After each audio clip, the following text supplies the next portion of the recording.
Many leaders doing the work of social change, they think they're helping, but half the time they're accidentally suffocating the conversation. People in leadership roles show up with the best of intentions, but unintentionally take over the room, shutting down voices, reducing participation, and shaping outcomes in ways they never intended to.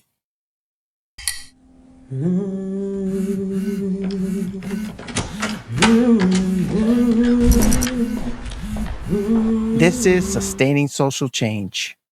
You're doing the work that matters, and you know the costs. And when things start to break down, it's not just the strategy. It shows up in how people are communicating, what's being said, and what's being avoided, and the pressure you're carrying in the moment.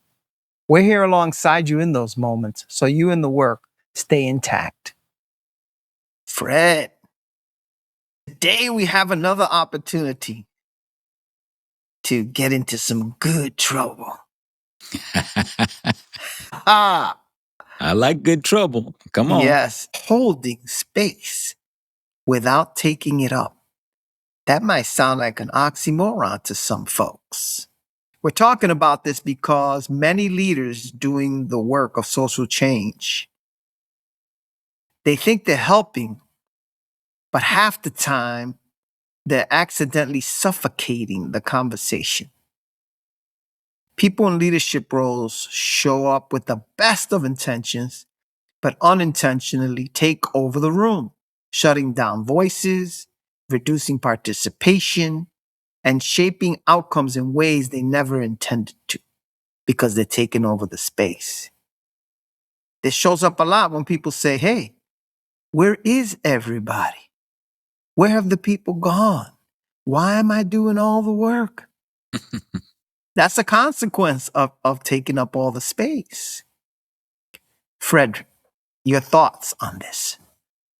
Many leaders think they're helping, right? Because they get lost. They get lost in themselves oftentimes, right? And here's the thing. We facilitators, leaders, we walk that delicate balance, that line where we need to create a strong container that holds the difficult conversation, that holds the conflict, that holds the trauma while not dominating that space with our own presence. Our own presence, our authority, wherever that shows up, our needs to sound smart, be brilliant in the moment.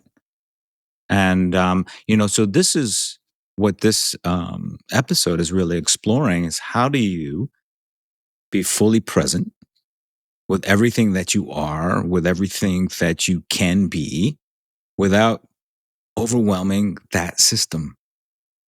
How do you show up, create the container in which it's about their brilliance, not about your brilliance? So help me. Yeah. People might be wondering, well, what does that look like? What does that sound like? It sounds like interrupting people when they're talking. It sounds like over talking. It sounds like giving answers. It sounds like you're somehow preventing the group from growing in their capacity to think for themselves because you have all the right answers. You're the leader. You know the answers. And you don't have time. Let's cut to the chase. So I'm just going to give you all the answers. Those are the things it might sound like for you or within your group. When this happens, you are preventing the group from developing the energy, the collaboration, the skills, the solutions that say, I own this with everyone else. I'm part of this. I have a responsibility for doing something about this or working on this. I feel emotionally connected. So what we try to do is we try to come up with these techniquey things like, oh, I'm just going to persuade the group that this was their idea. So I'm going to throw out some leading questions or direct them in a particular direction. Right? That's called manipulation. And it's inauthentic. When you take up less space, you put out a different kind of energy. So what do you want to create? What should people be creating? How do they make sure they're not doing damage? And what are the benefits of working on this? When you do this, what do you get for it when you hold the space effectively? Yeah. So, John, I'm reminded of a quote. I think it's by Lao Tzu, and it and the end part is what strikes me most. Is that when it's Mm. all said and done, Mm-mm. they will Mhm. say we did it ourselves. At the end of the day, how do you get out of the way so people don't actually remember you? Right? What is it that you can do, and how is it that we are to show up as facilitators? And I want to share a quick story with you, and I think we've had this this conversation before, but I was facilitating a few years back a high stakes ambassadorial seminar. We just happened to be talking about some of our favorite topics, which are inclusion and belonging. Right, I had set up, and because I'm dealing with political appointees, you can imagine, right? We've got different opinions on these concepts in the room. So I'm thinking to myself, oh, I gotta do some research on who's in the room. I gotta set up this conversation in a powerful way and, and make sure that I'm ready. And I was ready, right? Mm.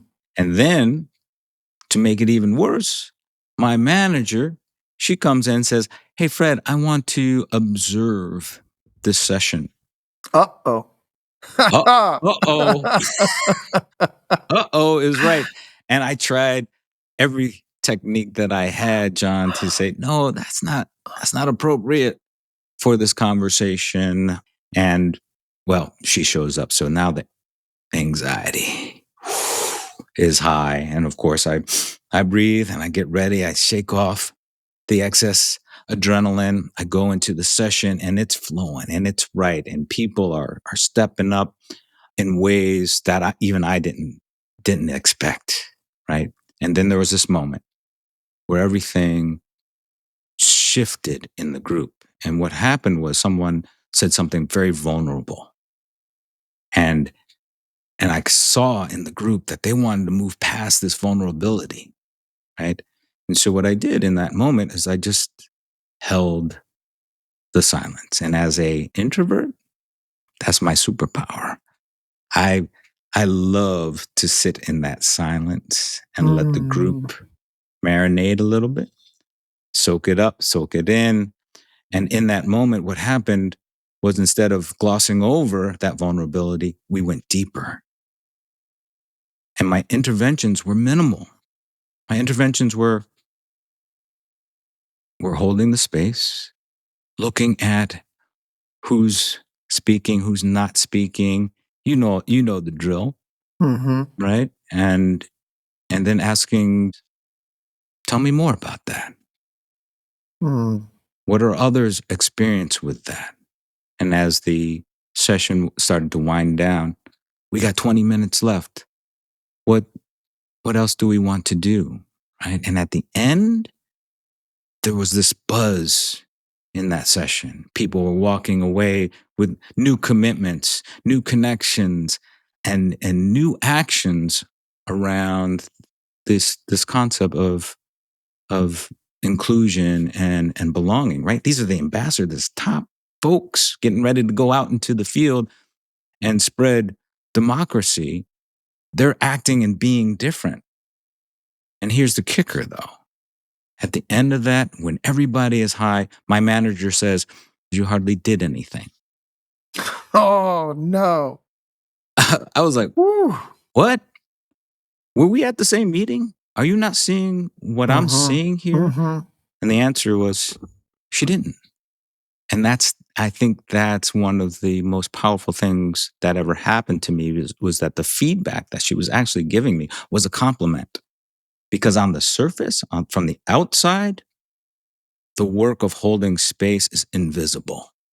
Mhm. And I think that's one of the best things that we can do as leaders and facilitators is to know that it's not about my brilliance, it's about their brilliance.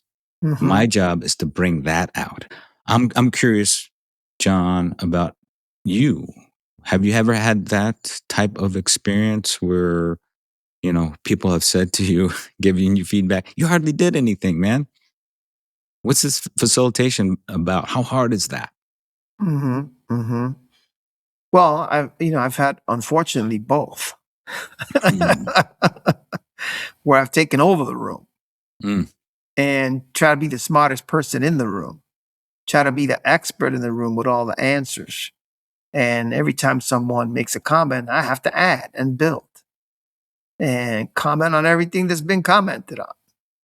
And then over the years, with time, and as mhm, I started doing this work in a more deliberate full time basis, it became apparent that while that felt good at times, and while at some level as an extrovert, I wanted that and needed that, that it did not serve my purpose ultimately and my goals. And so, with a lot of hard work, some suffering, some anguish, and some things that I had to reflect on and think about, ooh, that was not the reaction I was expecting. So, it can this can be seductive. One of the differences between the corporate work, doing this in a corporate and and a nonprofit or a movement work, is that in a corporate environment, people may be feeling obligated and they sit there and they pretend and they look at you and they nod and they look like they're listening and they're having these internal conversations while you're speaking. And it may look like buying mm, because they're literally being paid to sit there and they're doing a calculus and they're saying, is this a battle that I want to fight? Or do I want to be silent and to get along and not draw attention to myself? Now, the nonprofit or the volunteer or the cause and movement, social sector environment is different. That behavior is not going to fly. mhm, It's more truthful because people are not necessarily paid to be there. They're quasi volunteers or volunteers. And so, what do they do when they experience this? They walk away or they challenge you. You don't have that option in a corporate environment. So it's easier in a way for the leader to tell, well, where are the followers? Where are the joiners? Where are the people that were part of this movement? The other part of that is that if people are attracted to charisma or conditioned to being told what to do or more comfortable with just tell me what you want and they're following without agency, they may be seduced by charisma and a lot of flashy talk about whatever the thing is. Over time, you're going to lose the substantive workers and people most committed who understand the problem at a deep level and can see beyond the charisma of the moment and are looking for leaders that reduce anxiety, that listen, that create space. So that's how I hold that kind of example. mhm, And what can leaders do going forward? There's a real cost to taking up the space in the wrong way.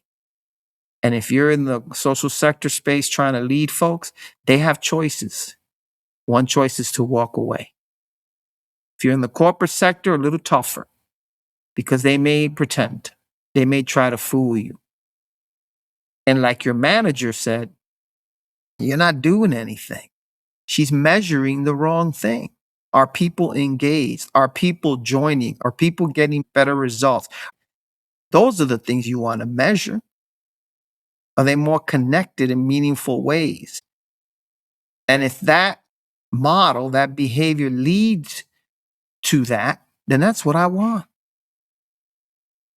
If you're fortunate to work with an environment like the one you're describing, the bottom line is the participants walked away with what they needed.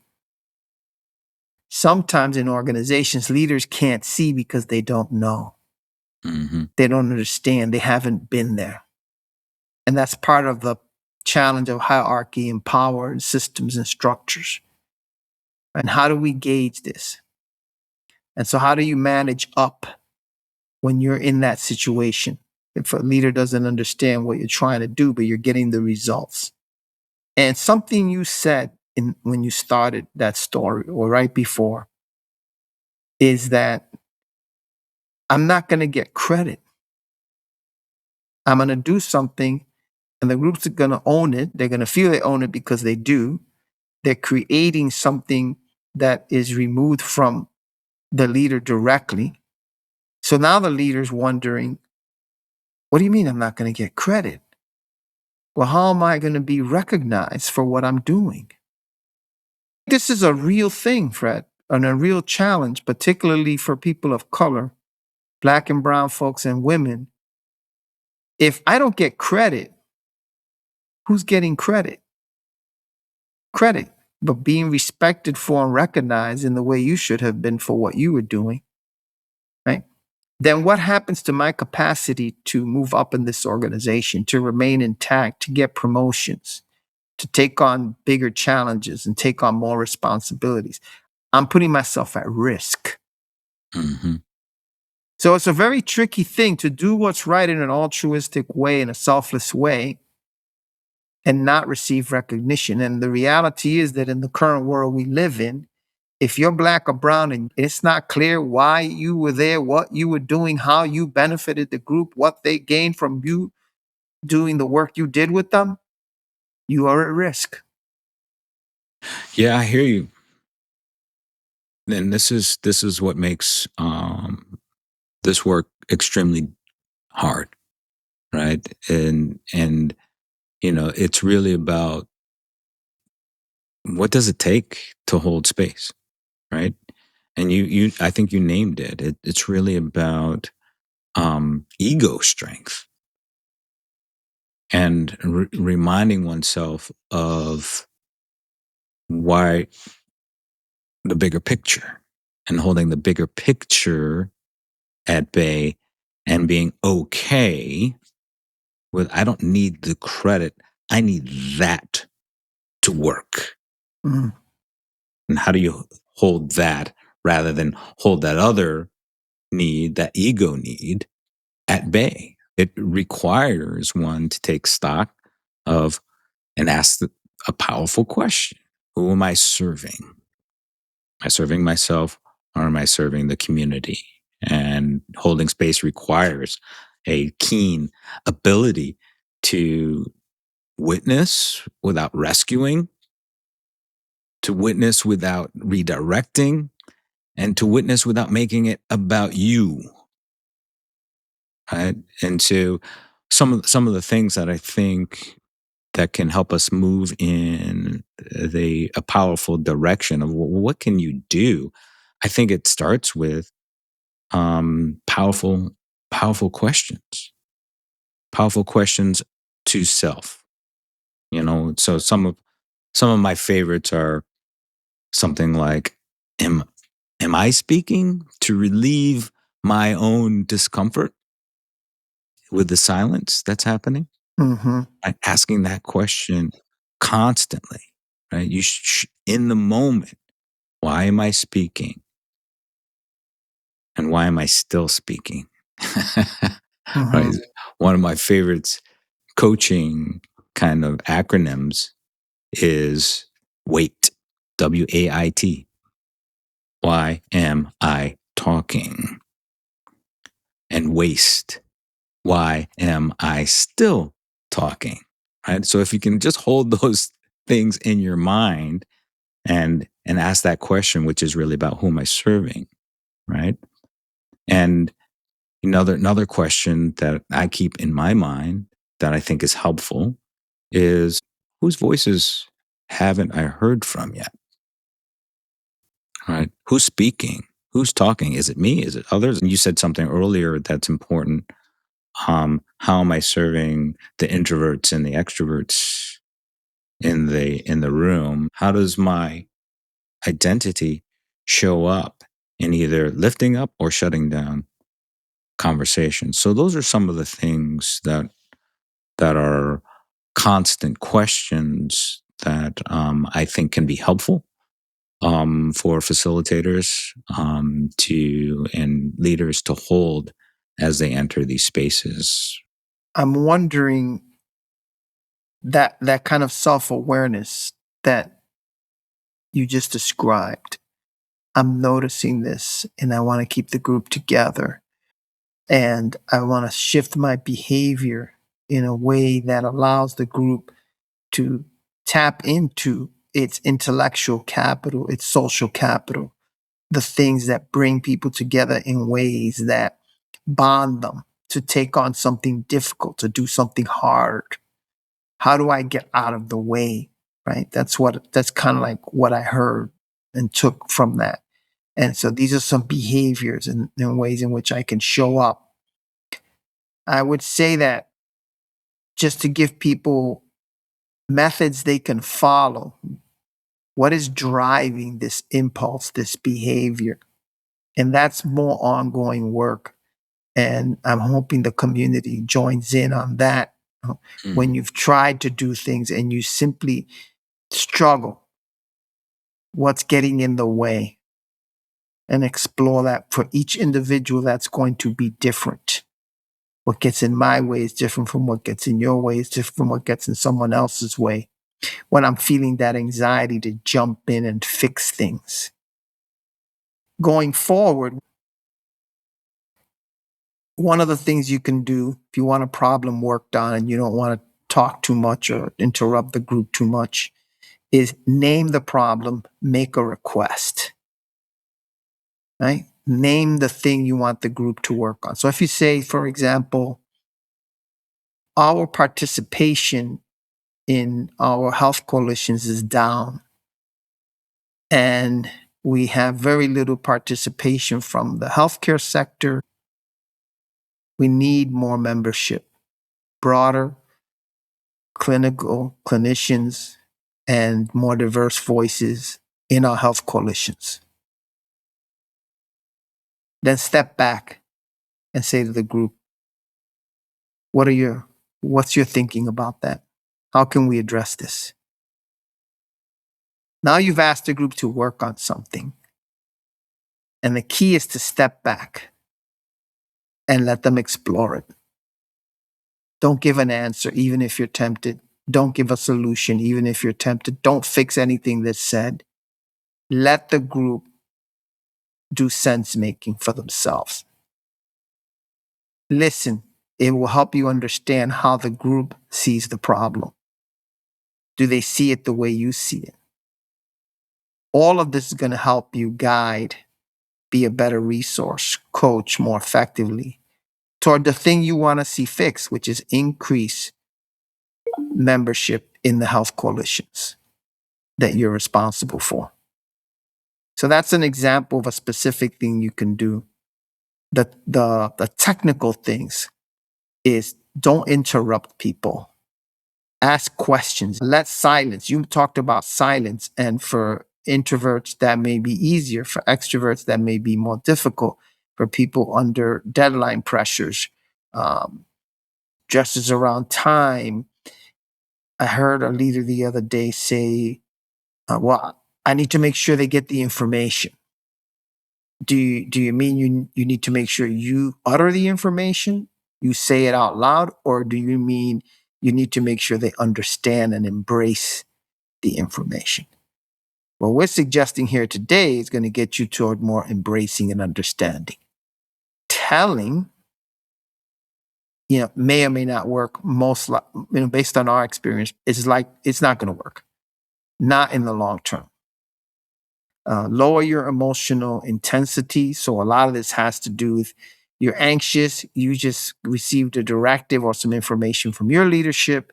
Now you're going to go into the room and dump all that on the team. So really be intentional about how you're entering the space. Track your airtime. This is probably one of the most easiest and most important things you can do. You can ask someone in the group to help you. You can use your own timer. Track it. How much of the conversation are you the one talking in the room? You know, how many times have we heard leaders say to us, gee, I don't understand why I'm not getting feedback. I don't understand why people are not responding, giving input. I had this happen 10, 15 years ago with a CEO of a major organization. We got together, we had meetings. He wanted to see more input, more feedback, more questions at these town halls when he was traveling around to different corporate sites and dead silence. He'd make his speech, he'd share what he was going to share, and then he'd say, okay, questions, comments, thoughts. Nothing. So we worked on it. And next time he went out on a town hall, all kinds of questions, all kinds of feedback, right? We used handouts, we used pauses, we used prompts. And he said to me after the meeting, why is everybody complaining so much? Right? You have all this pent up energy and anxiety, people that are not used to speaking in public, trying to share something with the CEO in a public forum. There's some anxiety. They're not going to say everything perfectly. It may sound like a complaint, or you can think of that as a kind of a small early alarm. People doing their best. So whatever's triggering you, right? Whatever's triggering you to take up all the airspace, whatever's triggering you to not hold the space in a way that's useful to the people in the space, become aware of that. We have some resources. We're going to be sharing them. And Fred, if you have any resources you want to share now or thoughts or tips, I think people always appreciate, like, what can I do right now? John, that was an extensive list, and you covered all of my. I had a list too, man, but I didn't get to it because you answered all the Ooh, all the good ones, and that's we're that. just getting too aligned. We're getting too aligned, Fred. It's indicative of the ego trap that we're talking about, right? I could get up here and say, "Oh, well, I need to feel brilliant. I need to feed my ego. I need to make sure that people hear my voice." But why? Who am I serving with that? John already said it, right? And I think that's an important role of a leader and of a facilitator. Let the group do the work, right? Because it's going to be tempting when you ask that question. You laid out the problem. It's beautiful. You ask the question, and then you get back silence. Because more often than not, you as the leader have conditioned that silence to occur because you fill in the space. 10 seconds. They told me, John Fred said 10 seconds, I should wait. Now I'm going to fill in the time with my ideas, and I'm training the group. I'm facilitating the group not to be responsive and not to take on the hard work. I think that's really, really powerful, and that we really need to spend more time on talking with people about that drive, because I see it. I see an answer, but I'm only serving to actually bring the group down rather than to allow that wisdom and that brilliance to rise up. Right? And so it takes a lot of self-control just to sit back when I've got a good answer, say it, but it's not going to help. And just be quiet. Be quiet. Let the pause be the pause so that you can allow the wisdom to come from the group, not from you. That's really the essence, right, of the collective work, collective impact work, systems work. What you just described. The group has to own it. Ultimately, if the group doesn't own it, the work's not going to get done. Plain and simple. Mm-hmm. Okay? It's the model of collective impact and systems work. It's a shared experience. It's shared responsibility. It's shared action, shared task. Well, people are not going to feel they own it if there's only one person dominating all the thinking. So That's they right. want to be part of the thinking as well as the doing and the creating and co-creation. One thing of clarification to leaders who might be listening, wondering, like, well, these guys are telling me to turn over all my authority and agency to other people. No, no, no, no, no. You know, I think adults understand that there are areas of responsibility and decision rights that exist at different levels and in different roles. Some people have finance responsibilities, others have execution, others have implementation, others have data gathering. Right. There are different levels of responsibility. What we're saying is really be aware that these are mature adults looking to be included in a way that's meaningful to them as well. I don't believe in most cases, or at least I don't see it very much in the data. I think would validate this. Most adults in most movement work, treated correctly, are going to understand, yeah, someone has to be in charge of certain things in order for those things to get done well, right? Who's Mm-hmm. setting up the room? Who's bringing the chairs? Who's bringing the food? Who's getting the sponsors? People have to be in charge and have some authority and say over those things. It's how you hold the space to create and share that work. That's what we're talking about. It's not giving up. Decision rights exist among different people and at different levels. And that's still the case. Just because you listen to 3 or 4 or 10 ideas doesn't mean you have to agree with all of them. So in no way, shape, or form are we advocating that leaders give up their agency, their rights, the decision rights. Well, contrary, we want you to be more effective with the things you finally decide on as a team, as an individual, as a group, and make sure people are actually with you. Yeah, I hear that. And there's three words that come to my mind, John, as you were speaking, and it's really about leading with more courage, collaboration, and curiosity. Mm-hmm. Right. And and just being able to hold those in a way and to understand what your position is, and really helping others become even more powerful within your coalition. I think those three words will serve you well. Thank you. So, as always, please, we invite you to learn from each other, share your comments. We're curious. We'll learn together so that we can hold space without taking it up. This episode's community engagement question is: when have you accidentally taken up space you meant to hold for others? Post your response in the comments section for the community to share and discuss. You can access additional resources, PDFs, and more in the description section of this episode. Be the calm in the chaos, and we'll see you next time. Take care.